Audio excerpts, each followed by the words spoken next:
입술이 맞닿은 그 순간 둘의 숨결이 살짝 떨렸다.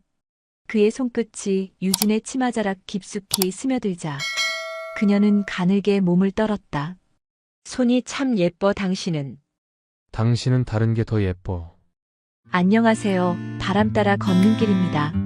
여기서 만나는 모든 이야기가 당신의 하루에 작은 쉼표가 되길 바랍니다. 금요일 밤 9시 30분.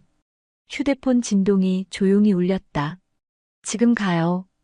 503동 10층 유진. 이영석은 소파에서 벌떡 일어나 티셔츠를 갈아입었다. 딸은 오늘 친구들과 워크숍이라고 아침부터 짐을 들고 나갔다. 며칠 전 유진의 아들도 경주로 MT를 간다 했다. 서로의 집에서 마음 편히 숨을 고를 수 있는 날은 딱 이렇게 자식들이 집을 비운 며칠 뿐이었다. 엘리베이터를 기다리며 형석은 문득 그날이 떠올랐다. 2개월 전 대학 동창회에서였다. 유진이 맞지? 나 이영석이야. 기억 안 나? 형석이? 아, 너, 나 몰라봤다.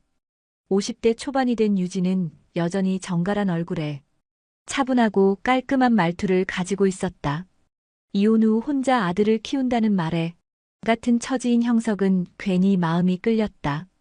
둘은 처음 본 날 무언가에 끌리듯 약속을 잡고 다시 만나기로 했고, 그리고 지금까지 아무에게도 말 못할 연애를 조용히 은밀히 이어가고 있었다.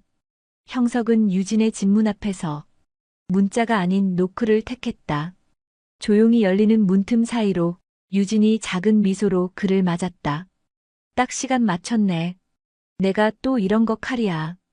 들어와요 오늘. 된장찌개 끓였어.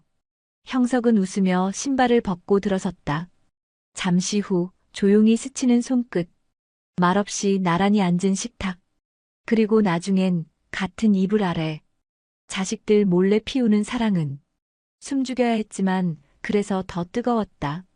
밤 11시. 유진은 형석의 품에 조용히 안겨 그의 팔을 베고 누워 있었다. 이렇게 누워 있으면 진짜 연애하는 기분이야. 형석은 유진의 머리를 조심스럽게 쓸었다. 우린 진짜 연애 중이잖아. 근데 아무도 모르게 그게 좀 서글퍼. 말은 그렇게 해도 유진은 형석의 가슴팍에 더 파고들었다. 바로 그때. 아빠, 나 집 앞인데 짐이 많아 내려와줘. 형석의 휴대폰 화면에 딸의 이름이 떴다. 미쳤다. 뭐? 왜? 우리 딸 지금 올라온대. 순식간에 유진은 벌떡 일어나 소파에 널브러진 자신의 가디건을 집어들고 슬리퍼를 끌며 작은 방으로 들어갔다. 형석은 거실을 정리하고 향초에 불을 붙였다. 문이 열리고 딸이 들어왔다. 아빠 뭐해? 향초 켰네. 그냥 냄새 좀 나서. 딸은 의심 가득한 눈초리로 거실 한 바퀴를 휙 둘러봤다. 누구 왔다 갔어요? 아니, 무슨 소리야. TV도 안 봤는데. 딸이 방문을 닫고 들어가자 작은 방 문이 조용히 열렸다. 유진이 조심스레 나와 형석을 빤히 바라봤다. 이게 연애냐고. 그래서 더 짜릿하지. 둘은 마주보며 웃었다. 그리고 다시는 잊지 않기로 했다. 이 사랑을 쉽게 얻은 게 아니라는 걸. 점심시간에 커피 한 잔 어때요? 형석의 문자가 도착한 건 오전 10시 12분. 유진은 컴퓨터 화면을 멍하니 보다가 입꼬리를 올렸다. 좋아요.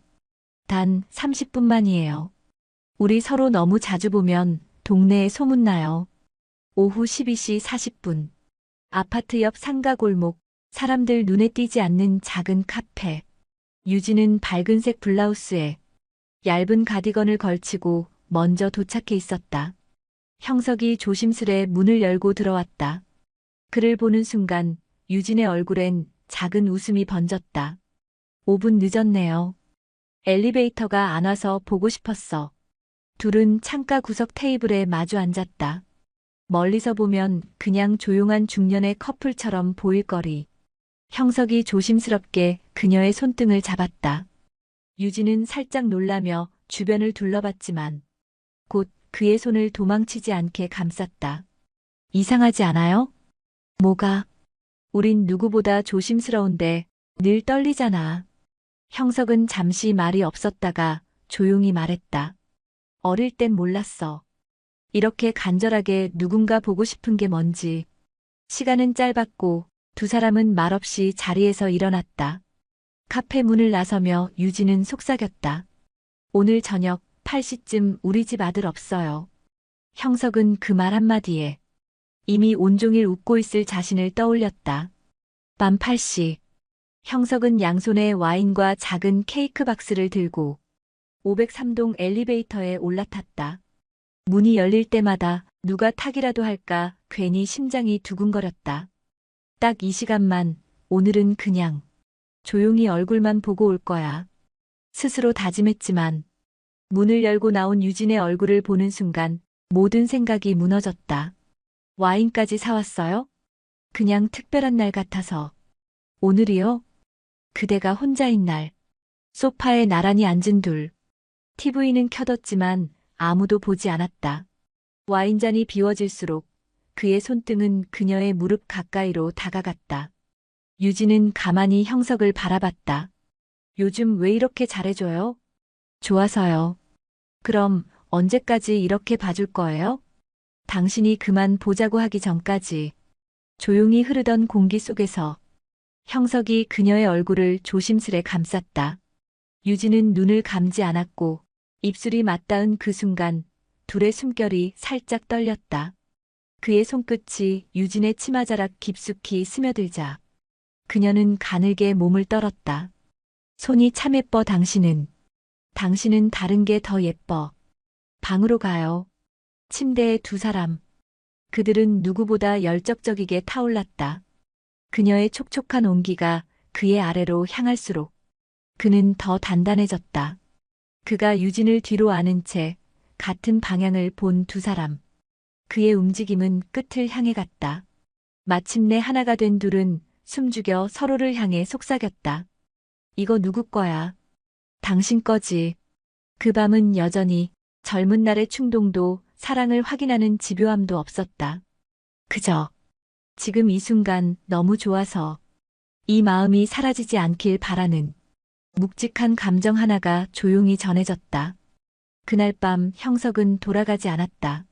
아침 햇살이 부엌까지 스며들 무렵 형석은 유진의 셔츠를 입고 커피를 내리고 있었다. 유진은 가운을 걸치고 다가와 그의 허리에 팔을 두르며 말했다. 내가 그랬죠? 언젠가 꼭 이런 아침이 있었으면 좋겠다고. 형석이 웃으며 컵을 건넸다. 우린 생각보다 빠르게 일었네. 그때였다. 엄마, 나 집 앞인데. 문 안 열려. 두 사람의 얼굴이 동시에 굳어졌다. 뭐야, 오늘 오는 거 아니었어? 내일 밤이라더니. 유진은 잠옷 위에 급히 코트를 걸쳤고 형석은 안방에 쑤셔 넣은 자신의 가방을 꺼내 창문 쪽을 살폈다. 복도로 나가면 들켜요. 안 돼요. 그럼 어떻게 해? 유진은 숨죽인 목소리로 말했다. 화장실 창문 열려 있어요. 502호 베란다랑 붙어 있어요. 거기로.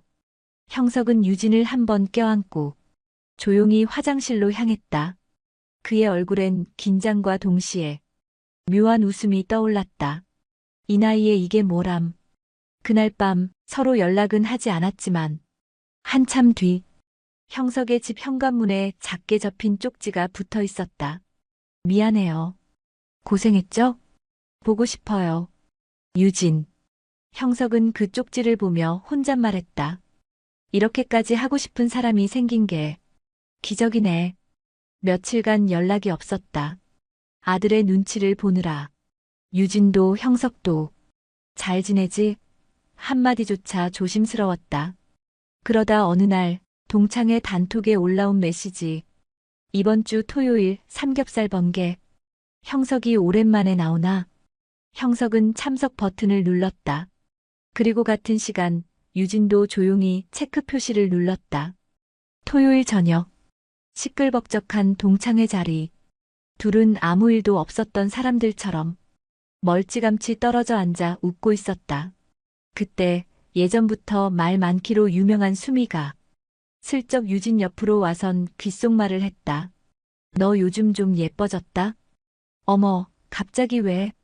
그냥 뭔가 밝아졌어. 근데 형석이도 그러더라. 유진은 들킬까 웃으며 얼버무렸다. 둘 다 이혼해서 홀가분한가 보지. 하지만 수미는 형석 쪽을 보며 은근히 의미심장한 미소를 지었다. 식사 후 사람들이 하나둘 나가고 유진이 먼저 자리에서 일어나려 했을 때 형석이 재빨리 뒤따라 나왔다. 차 데려다 줄게요. 여기서 이러면 수미가 보고 말죠. 그게 뭐 어때서. 잠시 정적. 유진이 한참을 망설이다가 형석의 코트를 살짝 잡아 끌며 말했다. 그래도 뒷골목으로 가요. 안 보이게. 차 안. 형석은 말없이 그녀의 손을 잡았다. 보고 싶었어요. 나도. 조용한 차 안, 서로의 숨결만이 들리던 그 순간 형석이 말했다. 그럼 오늘 밤엔 당신 집으로 갈게요. 밤 11시 반. 형석의 집, 조용한 조명 아래. 둘은 소파에 나란히 앉아 있었다. 와인잔은 이미 비워졌고 TV는 켜져 있었지만 소리는 꺼진 채 두 사람의 숨소리만이 작게 울리는 방 안이었다. 유진은 형석의 셔츠를 걸치고 그의 어깨에 기대 있었다. 가끔씩 그의 가슴에 귀를 대며 조용히 맥박을 느꼈다. 한참 그렇게 있다가 형석이 나직하게 말했다. 우리 조금만 더 일찍 만났더라면. 그랬어도 이렇게 됐을까? 유진은 고개를 들지 않고 그의 손을 꼭 잡은 채 대답했다. 그땐 서로 몰랐겠죠. 이렇게 외롭고 이렇게 애틋해지는 게 뭔지. 형석이 그녀의 이마에 입을 맞췄다. 지금이라도 만나서 다행이에요. 나도요. 근데 가끔은 당신이 조금만 더 일찍 나타났다면 내 지난 외로움이 좀 덜했을까 싶기도 해요. 이젠 안 외롭게 해줄게요. 늦게 만났어도 매일매일 다시 시작할 수 있으니까. 그 말에 유진은 형석의 품을 더 깊게 파고들었다.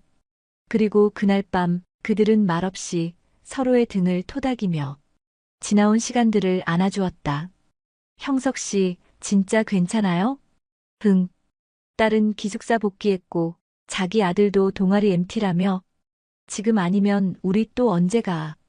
유진은 웃었다. 기대지 않았던 여행. 가까운 바닷가, 오래된 민박집, 방 한 칸짜리 조용한 골목 끝집. 방문을 여는 순간 형석이 말했다. 오래전에도 이런 데 와보고 싶었어요. 누구랑 말이죠. 이제라도 나랑 오면 됐죠. 짐을 풀고 둘은 방파제 끝까지 나란히 걸었다. 쌀쌀한 봄바람에 유진이 살짝 떨자 형석이 조용히 겉옷을 벗어주었다. 이러니까 우리 연애 초반 커플 같아요. 아니, 지금도 그래요. 나는 매일매일 첫날 같아. 유진은 그 말에 웃으며 말했다. 진짜? 그럼 오늘 밤도 첫날처럼 떨리겠네요? 밤. 작은 전등 하나 켜놓고 둘은 바닥에 앉아 컵라면을 나눠 먹었다. 익숙한 듯 장난도 치고 면발 튀는 걸 닦아주며 웃다가 형석이 조용히 물었다. 이런 시간이 계속되면 좋겠다. 우리 언젠간 진짜 같이 살까? 유진은 숟가락을 내려놓고 그를 바라봤다. 그거 청혼이에요? 형석은 장난기 섞인 눈으로 말했다.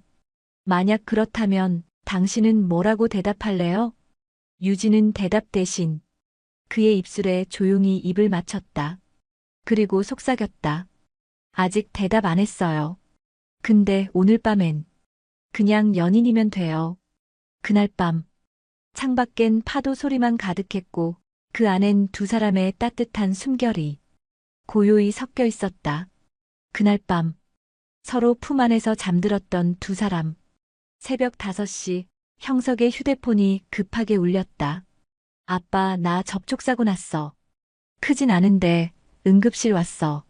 잠이 덜 깬 유진과 형석은 허겁지겁 짐을 싸고 바다 냄새도 못 씻은 채 병원으로 향했다. 응급실.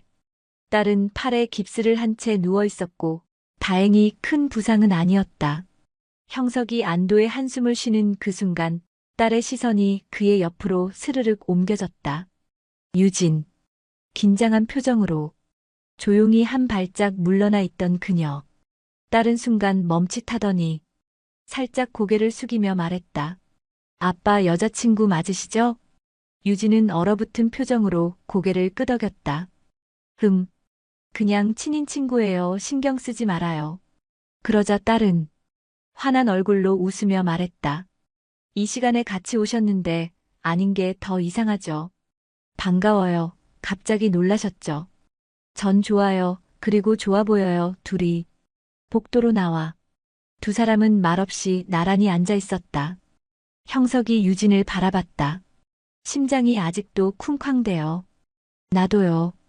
유진은 그를 보며 작게 웃었다. 우리가 너무 겁먹은 건가 봐요. 그러게요. 이렇게 쉽게, 이렇게 따뜻하게 받아줄 줄은 몰랐어요. 형석이 그녀의 손을 조용히 잡았다. 이젠 조금 덜 숨을까? 숨지 말자. 숨길 사이도 아깝잖아요. 우리 나이엔. 그날 아침 따뜻한 햇살이 병원 창을 비췄고 둘은 처음으로 세상 앞에 한 발짝 더 다가섰다.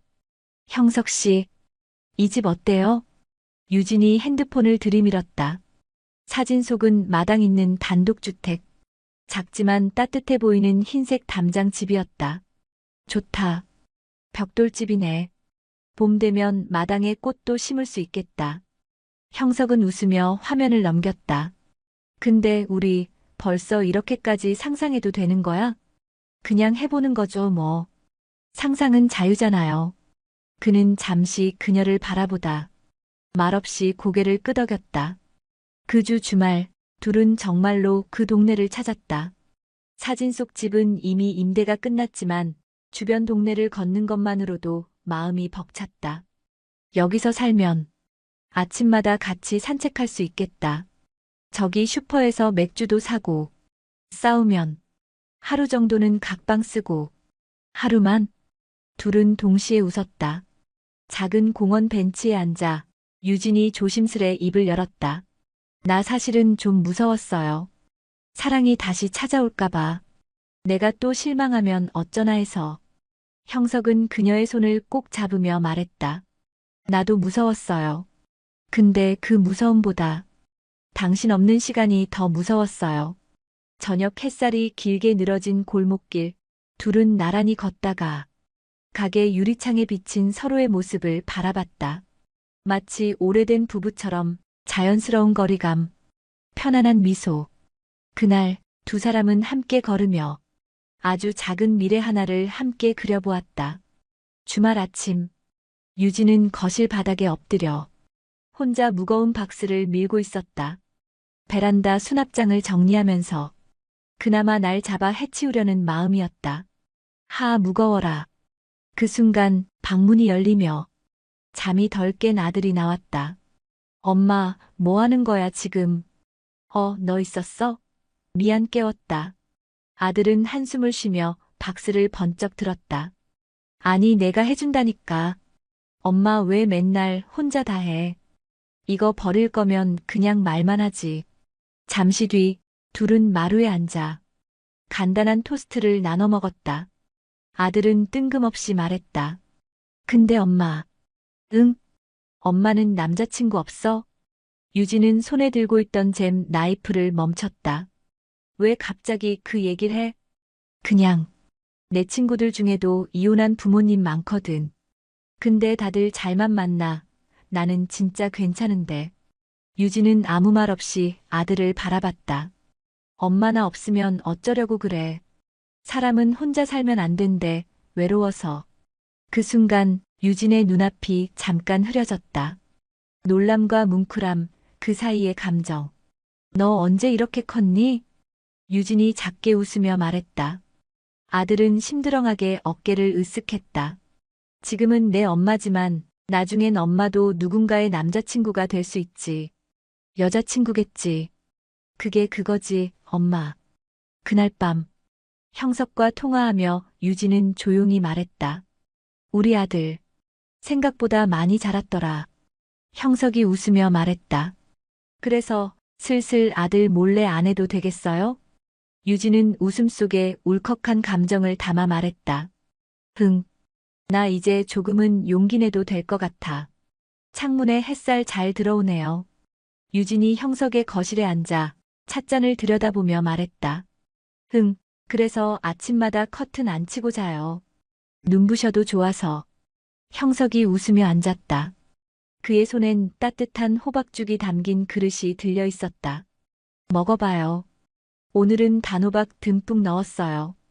이렇게 정성 들이면 나 나중에 못 태어나요. 그게 제 전략인데요.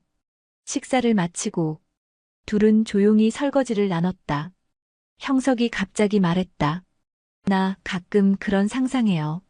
당신이 퇴근하고 들어오는 소리, 현관에서 왔어요 하는 목소리, 그리고 우리 집에 꽃냄새 나는 거. 유진은 말없이 웃었다. 난요. 우리가 같은 창문에서 아침을 맞는 거요. 밥 먹고 산책 나가고 같이 고양이도 키우고. 고양이는 내가 안고 잘 거예요. 그럼 전 당신을 안고 잘게요. 그날 저녁 둘은 따뜻한 이불 속에서 서로의 체온을 나누며 아무 말 없이 창밖을 바라봤다. 소란스럽지 않은 그저 조용히 스며드는 그리운 미래의 그림들.